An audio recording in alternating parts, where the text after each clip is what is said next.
Dear students, आज के video में हम लोग बात करेंगे बैलेंस ऑफ पेमेंट की पूरी स्टोरी की। चलिए, बैलेंस ऑफ पेमेंट की स्टोरी को जानने के लिए तीन एस्पेक्ट होते हैं, तीन इसके हिस्से होते हैं। एक एक करके हम लोग शुरू करते हैं। सपोज इंडिया में कार और कैमरा की ज़रूरत है, तो इंडिया के बाहर से कार और कैमरा हम खरीद लेंगे। अगर इंडिया में कैमरा और कार आसानी से अवेलेबल नहीं है तो इंडिया के बाहर से हम खरीद लाएंगे। इसका मतलब इंटरनेशनल मार्केट से हम गुड्स को खरीद के ला रहे हैं। और वहीं मान लें कि इंडिया में फ्रूट्स का प्रोडक्शन ज़्यादा हो रहा है, तो पता चला ऑरेंज और बनाना ये प्रोडक्शन ज़्यादा हो रहा है, तो इसको इंटरनेशनल मार्केट में हम बेच देंगे। तो जो गुड्स कम हो रहा है उसको इंपोर्ट कर लेंगे, जो गुड्स ज़्यादा हो रहा है उसको एक्सपोर्ट कर देंगे। तो सबसे पहले नंबर पर गुड्स के इंपोर्ट और गुड्स के एक्सपोर्ट की बात को हम रखते हैं। जब इंटरनेशनल मार्केट से गुड्स को इंपोर्ट करते हैं और अगर हमारे पास कोई सरप्लस है तो उसको एक्सपोर्ट करते हैं। तो गुड्स के इंपोर्ट और एक्सपोर्ट के डिफरेंस को हम बोलते हैं balance of trade. Balance of payment नहीं, इसको बोलते हैं बैलेंस ऑफ ट्रेड।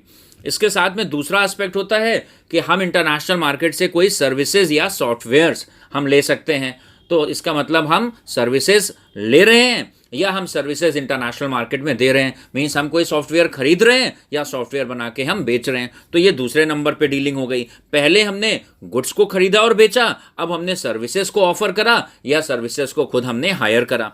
तीसरे नंबर पर होता है फंड्स की डीलिंग। अगर हमें ज़रूरत है, इंडिया को ज़रूरत है, तो इंटरनेशनल मार्केट से हम फंड्स बोरो कर सकते हैं। और अगर हमारे पास एक्सेस है तो हम किसी कंट्री को लेंडिंग कर सकते हैं। इसका मतलब है फंड्स का डिफरेंस भी या तो हम क्या करेंगे, एफडीआई फॉरेन डायरेक्ट इन्वेस्टमेंट हम मंगा लेंगे, या अगर हमारे पास ज़्यादा है तो हम किसी कंट्री में इन्वेस्ट कर देंगे। तो तीन बातें हुई।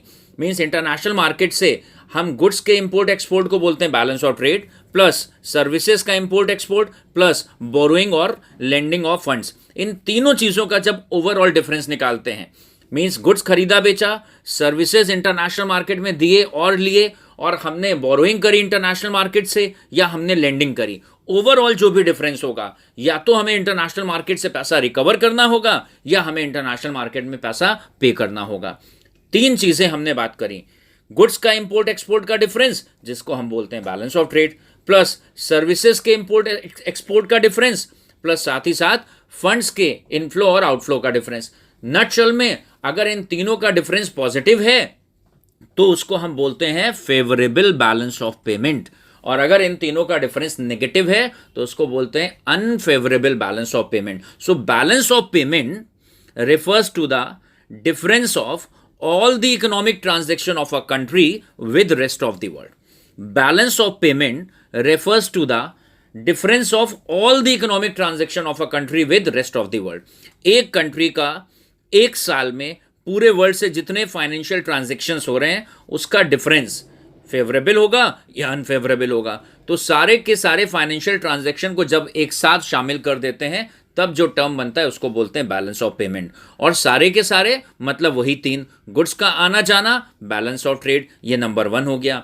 सर्विसेज का आना जाना, उस सर्विसेज का डिफरेंस, ये नंबर 2 हो गया। और इंटरनेशनल मार्केट से फंड्स को बोरो करना और लेंडिंग करना, ये नंबर 3 हो गया। इन तीनों चीज़ों को जब क्लब कर देंगे, जोड़ देंगे, तब ओवरऑल अमाउंट अगर हमें बीइंग इंडिया, अगर हमें रेस्ट ऑफ द वर्ल्ड से पैसा लेना है तो बोलेंगे बैलेंस ऑफ पेमेंट फेवरेबल है।